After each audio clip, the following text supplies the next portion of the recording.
Assalamualaikum warahmatullahi wabarakatuh. Berjumpa kembali di channel Irawan Official. Baiklah, apa kabar Bapak Ibu? Mudah-mudahan Bapak Ibu semua selalu diberikan kesehatan oleh Allah Subhanahu wa taala.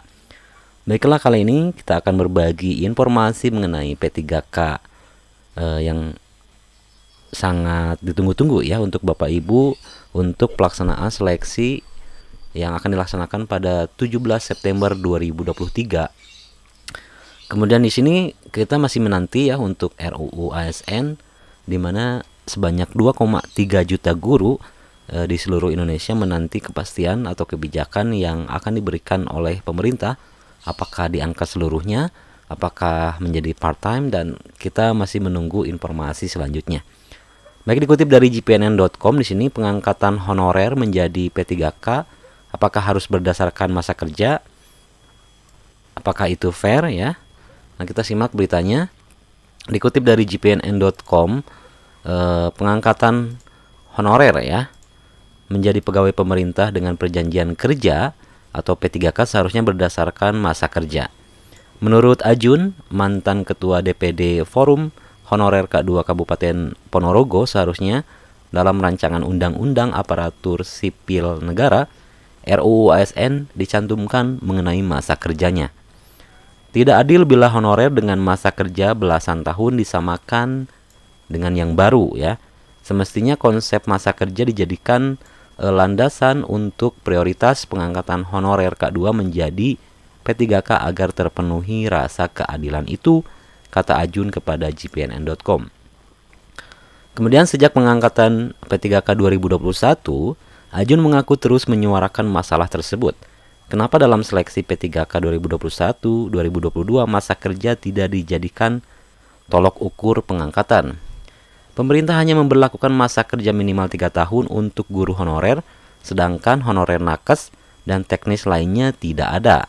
Nah, ini menjadikan pertanyaannya buat honorer yang sudah mengabdi lebih dari 3 tahun selain guru ya.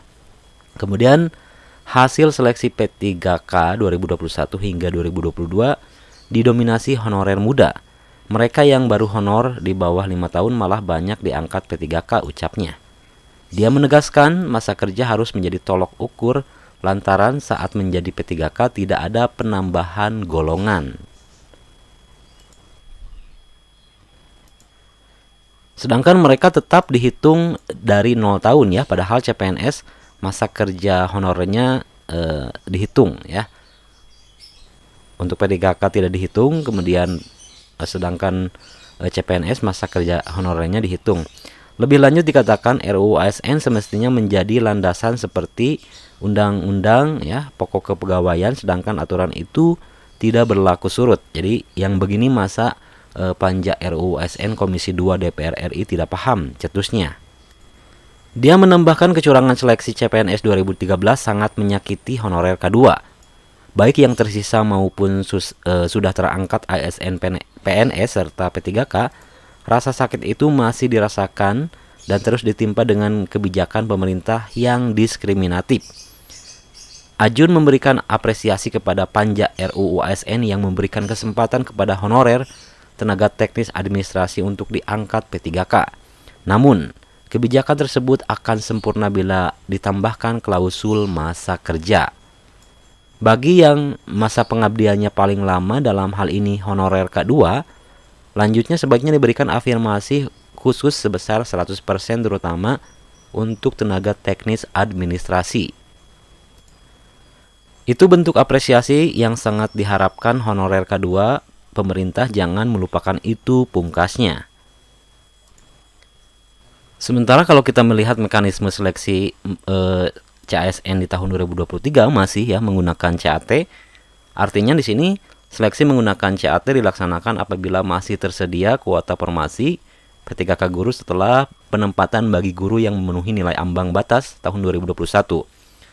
Yang otomatis di tahun 2021 ini sudah masuk dalam antrian ya, atau dalam formasi tidak dites lagi. Kemudian seleksi meliputi seleksi kompetensi teknis, manajerial, sosial kultural berdasarkan nilai tertinggi pada seleksi ya. Kemudian paling banyak 3 kali jumlah kebutuhan jabatan dalam satu instansi dapat mengikuti seleksi wawancara. Kemudian individu ditempatkan di tempat tugas masing-masing sepanjang kebutuhan tersedia. Apabila tidak terdapat kebutuhan di tempat tugasnya, maka akan ditempatkan pada satuan pendidikan yang membutuhkannya. Jadi misalnya honorer K2 itu sudah dipastikan lulus passing grade, kemudian bisa ditempatkan di tempat lain asalkan ada jatah formasinya ya. Kemudian tahapan pengisian formasi dilakukan berdasarkan urutan kategori pelamar sepanjang kebutuhan dan formasi tersedia ya, baik itu THK 2, kemudian jika ada formasi dilimpahkan ke guru honorer negeri yang lebih 3 tahun, kemudian lulusan PPG dan guru non ASN.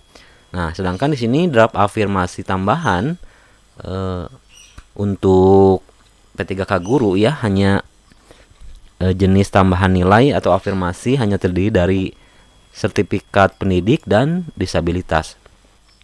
Di sini jumlah nilai tambahan untuk sertifikat pendidik yaitu 100% dari nilai maksimal kompetensi teknis. Nah, keterangannya berlaku untuk semua peserta yang memiliki sertifikat pendidik yang linier dengan formasi yang dilamar. Misalnya kalau Bapak Ibu melamar guru bahasa Indonesia, maka sertifikat pendidiknya itu harus bahasa Indonesia. Kemudian yang kedua adalah jenis tambahan nilai atau afirmasi yang kedua adalah disabilitas.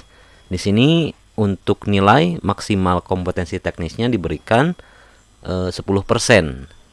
Kemudian pelamar dari penyandang disabilitas yang sudah diverifikasi jenis dan derajat kedisabilitasannya ya, sesuai dengan jabatan yang dilamar. Nah, di sini saya ingatkan kembali ya untuk Bapak Ibu bahwa untuk pelamar seleksi tes THK 2 itu urutannya yang pertama, kemudian yang kedua honorer, yang ketiga lulusan program pendidikan guru ya, yang keempat guru non ASN honorer sekolah negeri yang terdaftar di Dapodik tetapi kurang dari 3 tahun setelah Juni 2020, guru sekolah swasta yang terdaftar di Dapodik. Jadi urutan skemanya memang seperti ini. Misal kalau ada di sekolah tersebut ada formasi untuk guru honorer negeri, kemudian ada satu lagi formasi untuk THK 2, maka kedua-duanya masuk ya, masuk mengisi formasi. Nah, di sini misalnya kalau satu formasi, maka yang akan masuk ini guru honorer ya, negeri. Jadi guru induk itu memang mempunyai kedudukan yang kuat ya, karena tidak bisa digeser oleh guru manapun selama formasi itu tersedia. Nah, seperti itu ya.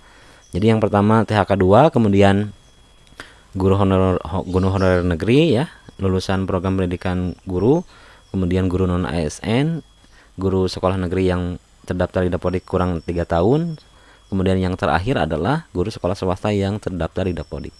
Baiklah, itulah informasinya ya. Mudah-mudahan ada kebijakan baru tentang RUU ASN yang rencananya masih diundur hingga Desember 2024. Sekian, assalamualaikum warahmatullahi wabarakatuh.